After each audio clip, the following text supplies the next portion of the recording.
When deputies raided 7 espresso stands in Everett, Edmonds, and Kent Tuesday, they arrested the owner of the stands, Carmela Panico, and a Snohomish County Sheriff Sergeant Daryl O'Neill, a 30-year veteran on the force, who was accused of tipping off bikini baristas in exchange for sexual favors.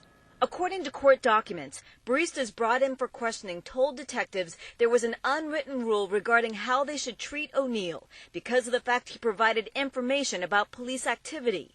His role was to provide information about law enforcement officers who were working and to warn baristas about investigations. Detectives also discovered O'Neill has used his in-car computer to run license plates of vehicles at the stands, and that there were numerous calls between O'Neill's work phone and Panico's cell phone, often multiple calls per day. The Snohomish County Sheriff's Office says they learned of the allegations against him in March.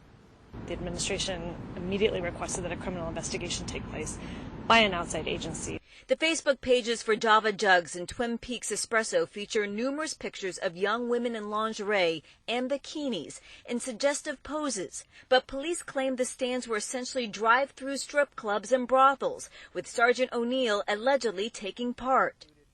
One barista told police that O'Neill had engaged in sexual activity inside the coffee stands while he was in police uniform. Surveillance video footage backs up her claim, showing O'Neill in full uniform and driving his marked patrol car, hugging and kissing several of the baristas. Detectives wrote, "Not once have we witnessed O'Neill purchasing coffee at the stands or giving baristas any money."